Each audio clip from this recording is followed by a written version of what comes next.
ఆపదామపహర్తారం దాతారం సర్వసంపదాం లోకాభిరామం శ్రీరామం భూయో భూయో నమామ్యహం.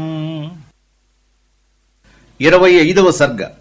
రాక్షస స్త్రీల పరుషవాక్యాలు విని సీత తన దుస్థితికి దుఃఖించింది. గుండెలవిసేలా విలపించింది. బాష్పగద్గదికమైన గొంతుతో వారికి సమాధానం చెప్పింది.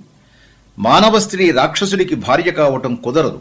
మీరందరూ నన్ను చంపి తినాలనుకుంటే తినండి, మీ మాట వినను అని అనుమానానికి తావు లేకుండా చెప్పింది.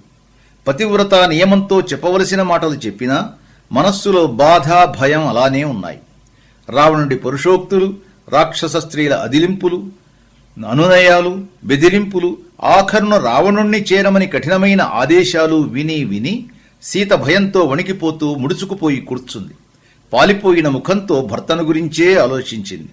మనస్సు బెదిరిపోయింది, ధైర్యం చెదిరిపోయింది. హా రామ, హా లక్ష్మణ, హా కౌసల్య, హా సుమిత్ర అని విలపించింది. నేను ఏవేవో పుణ్యకార్యాలు చేశాననుకుంటున్నాను, కాని నేను చేసిన పుణ్యాలు అంతంత మాత్రమే అయ్యుంటాయి. నేను అరకొర పూజలే చేసి ఉంటాను, అందుకే ఈ దుస్థితిలో పడ్డాను. పొంగుతున్న నది కోసేసిన గట్టులా నశించిపోతున్నాను. భర్తకు దూరమై సముద్రంలో గాలికి కొట్టుకుపోతున్న ఓడలా ఈ దుఃఖ సముద్రంలో కొట్టుకుపోతున్నాను. ఈ దుఃఖం అనుభవిస్తూనే ప్రాణాలు వదిలేస్తాను అనుకుంటున్నానే కాని ప్రాణాలు వదలడం కూడా అంత సులువుగా లేదు. అకాలే దుర్లభో మృత్యు స్త్రియా వా పురుషస్య వా. స్త్రీకైనా పురుషుడికైనా అంత్యకాలం ఆసన్నమయ్యే వరకు మరణం రాదన్న పెద్దల మాట ఎంత సత్యం. ఈ జీవితం మీద ఏమాత్రం కోరిక లేదు, అయినా జీవించే ఉన్నాను. క్రూర రాక్షసీ వలయంలో చిక్కుకొని ఒక్క క్షణం కూడా జీవించలేకుండా ఉన్నాను. అలాగని మరణించడమూ లేదు, ప్రాణాలతోనే ఉన్నాను. ఎంత దుస్థితి!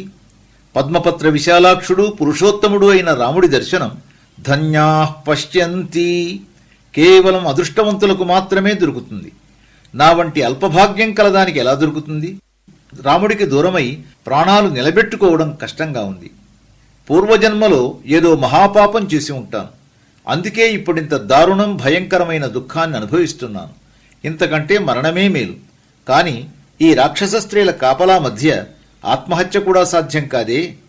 ఆహా, ధిగస్తు ఖలు మానుష్యం. మానవ జన్మ ఎంత నింజమైనది! కోరినప్పుడు మరణించే స్వాతంత్ర్యం కూడా లేదు. ధిగస్తు పరవశ్యతాం. ఛీ, ఇతరులకి ఇలా లొంగి ఉండడం ఎంత నీచ స్థితి. స్వస్తి.